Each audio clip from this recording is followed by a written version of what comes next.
Hello. What I thought I would do today is something that is still useful for my interior, and it's just going to be a quick short one today. I'm going to look at placing dummy objects. And our dummy objects are basically items that assist with cluttering your environment. So if you wanted to clutter your environment, you could manually click and drag objects. Or you could also add a little bit of dynamicism to it and also not have to manually place loads and loads of objects. And we could do that using dummy objects. So if we type dummy into the filter box, we get all of these different dummy objects. And actually, which specific dummy object you use for this doesn't matter. The only thing this will affect is the shape of the little guide marker that will appear. So we're going to have to make sure we have markers enabled for this tutorial. And so what we'll do is we'll think of a dummy item that we want. And so I've got dummy food already clicked on, so let's use dummy food. And we click and drag that. And we get this little orange thing here, and these are the guides that I was talking about. Now these are different depending on what you were to bring in. So if I were to bring in dummy drugs, it'd bring in this stack of drugs, which basically shows all the different shapes of drugs. If I were to bring in one of the alcohol ones, it would be the shape of a bottle, like this. And that's the same for Nuka-Cola. And then any of the ammo or junk items, quite a lot of these are little squares, like this. And quite a lot of them, like if we were to use one, I'm not sure if there is one for junk actually, but basically most of the dummy items look like this. They look like little boxes. And then any of the dummy weapons are usually vaguely the shape of the weapon. So combat rifle, see like that. They're usually this. They usually look like this actually, like a laser musket. So what we're gonna do for this basically is spawn a bunch of items using these dummy objects.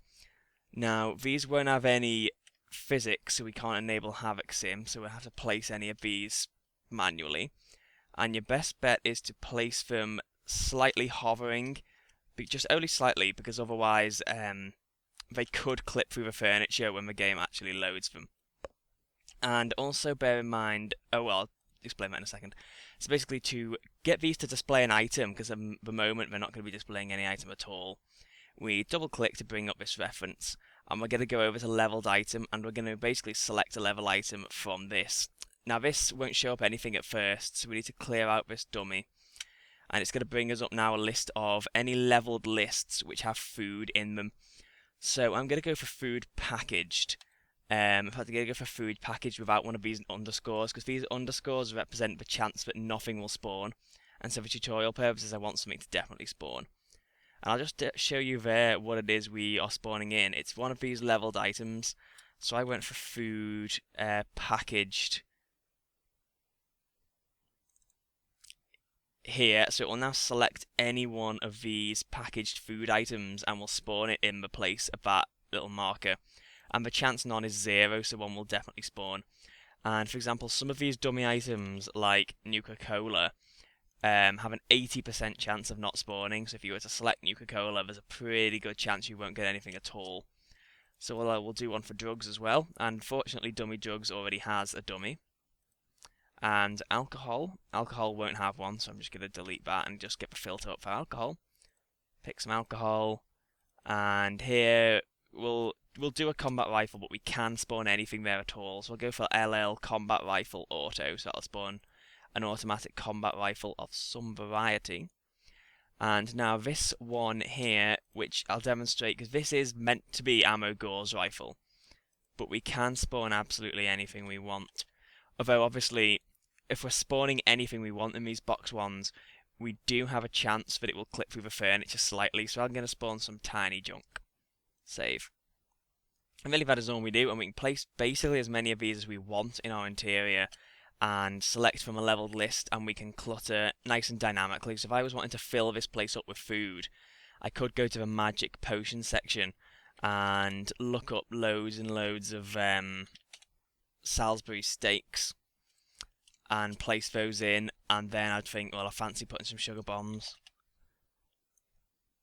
But, this is just a much faster way of cluttering our environment. So now I'm going to go into the game and demonstrate that these items having spawned.